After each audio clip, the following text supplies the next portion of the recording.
Hey, Halloween is almost here, and no city has more holiday spirit than this one. Come along with us as we take a tour of some of the most horrifying, haunted Halloween homes here in Haverhill. That's a lot of H's.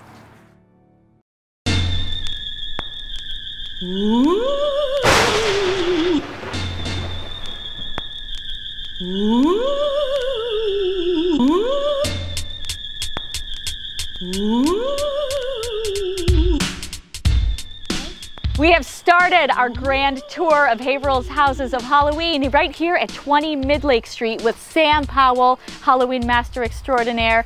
Sam, this looks amazing. So tell us, how long have you been doing this to your house? Probably about 5 years now we've been getting into the Halloween game, but every year it gets a little bit bigger. We add a little bit more. Everything's homemade, so it takes a little bit of time. We can't just go and grab a bunch of stuff and blow the whole place up. But every year we add a little bit more, a couple new pieces here and there. Sam, on Facebook, you were kind of the genesis of this whole haunted Halloween Houses of Haverhill story when you posted a list of decorated houses in the town that people can visit. So tell me, how did you come about with that whole concept? Well, so we were decorating the house, and we have people who are stopping all the time, talking to us, honking, giving us thumbs up and stuff. And we thought there must be a bunch of other houses in Haverhill that do that little bit extra, that have to be cool for the kids to see, or even just adults who really enjoy Halloween. And I threw it out there to Facebook, and I said, hey, if it's your house, send me your address. And the idea was kind of just make a map, break it all down by neighborhoods, that people can either do like this epic all-in-one night Halloween tour of Haverhill, or, you know, just break it up into neighborhoods, do little bits and pieces with their kids whenever works for them. Awesome, and it's such a good year for that. People are out looking for something to do, Halloween related, and what better way to do it, and you can do it safely and socially distanced and see all these amazing displays that people are putting on. And it's amazing to me how much time and money people put into these things out of their own pocket because they love Halloween, they want to spread the love. They love Halloween, they love to see people enjoying all the stuff, all the decorations they put up. We see people out here taking pictures, they're laying down on the ground, acting like they're getting attacked. They probably don't realize that we can see them from the window, but we'll stand there with our coffee and go, that's fantastic, you know?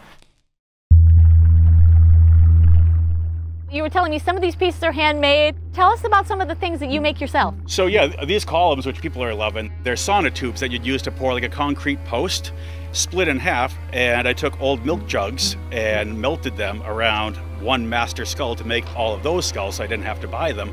Then covered the whole thing in spray foam, painted it, did all the detail work, and then strapped them around the posts that we have up there now.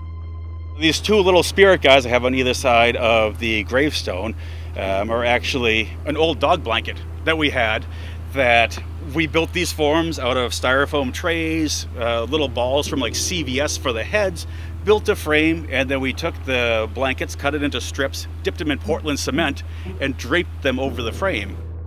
The center of the tombstone is a store-bought one like you'd find anywhere, but we added styrofoam to the back of it.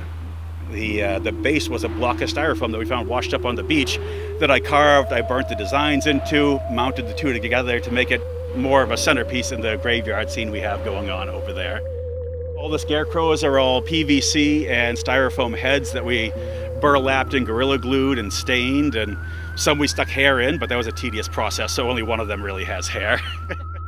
Harvey D, as we call him, he's our harvest demon. He's the big pumpkin guy up there. He actually got a makeover this year with a whole new body.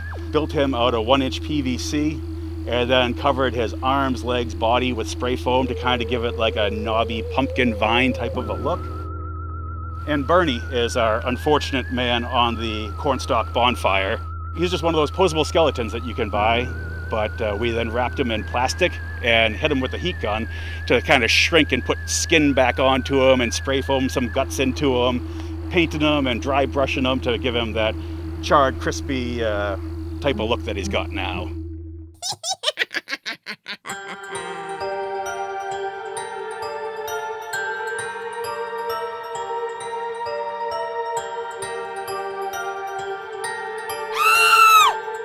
Every October, this spooky old Victorian at 22 Windsor Street here in the Highlands turns into a veritable Halloween town. Come with me, we're gonna go check it out.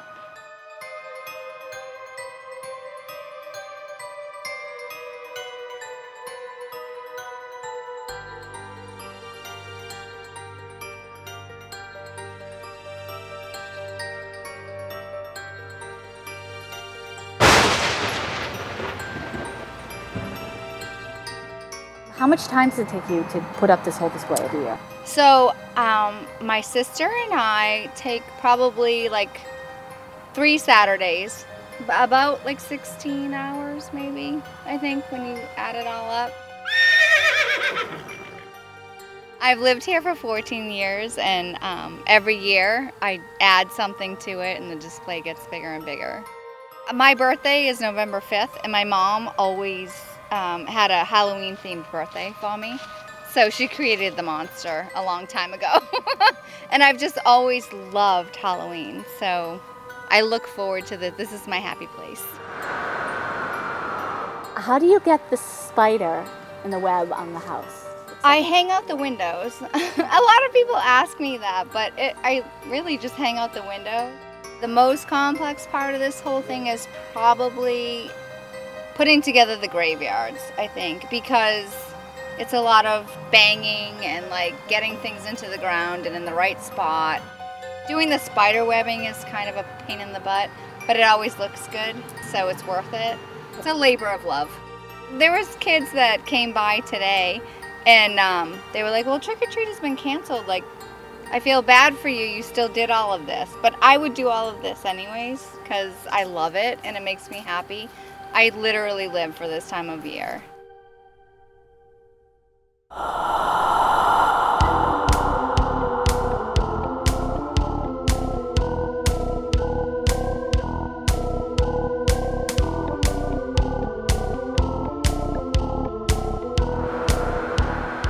Welcome to our Halloween display at 91 Grove Street.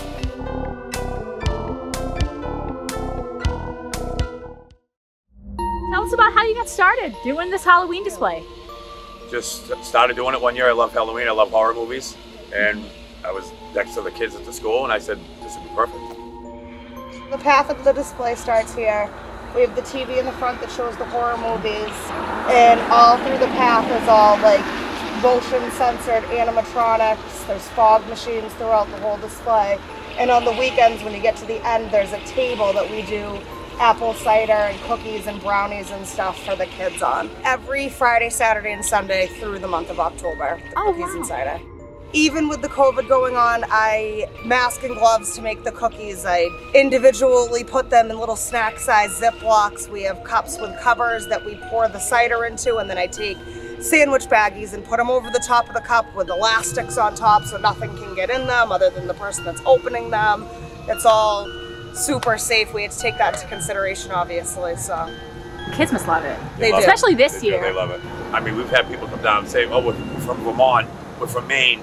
It's been happening for years. Or for trick or treat, we have people, we specifically came all the way over to this side of town just to come to your guys' house, and then we go back over there. The other day we set up all the lights. I went inside to change the CD because it was skipping. We came out here, it was literal traffic jam. There was people like had their cars stopped in the middle of the street with hazard lights on. There was like 16 people. You couldn't drive up or down the street. The whole street was just jammed up right here. It gets crazy. It takes us about 2 or 3 weeks to do it, depending on the weather. If it rains out, we have to cover a lot of stuff with contractor bags. The TV has to get covered. We have to bring in the DVD player, and a lot of other things have to come in. And then when it stops raining, we have to bring it all back out, dry everything out, set it all back up again. We're huge Walking Dead fans, so there's a fence out back that we mimicked from a part of the television show. And I think that's probably one of my favorite parts because that was something that we built together and we designed If I had together. to pick one, I'd probably pick that as well. Our own idea.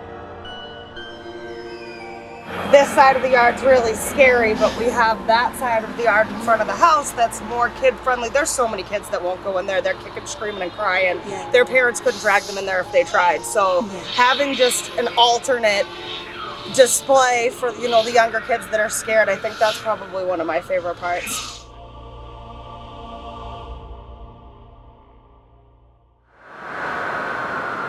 What do you love about Halloween? What makes you want to do this? I know, it's the creativity. It's that other part of your brain that engages. And I do construction work, so building is nothing new to me. But Halloween building, prop building, it's a totally different type of building. You can PVC pipe and spray foam and screws and wood and stuff that you find like milk jugs or styrofoam that's washed up on the beach and you turn into tombstones. It's a creative, fun type of build. There's no wrong. If you like it and you like the way it looks, then you did a good job. A lot of people stop by, and I like it. Like, I'm happy because I do all this not so that no one can see it. I mean, I enjoy it, obviously, but I like that people also enjoy it, and it makes them happy. A lot of people drive by and say, this is the best house, and my kids want me to come by here several times. I'm like, okay. I love Halloween since I was a kid. I love horror movies, and I just love Halloween. I like it all. Yeah, that's why you do it, right? That's why I do it. How about that Haverhill Halloween spirit? You're not going to find it anywhere else but right here. Happy Halloween!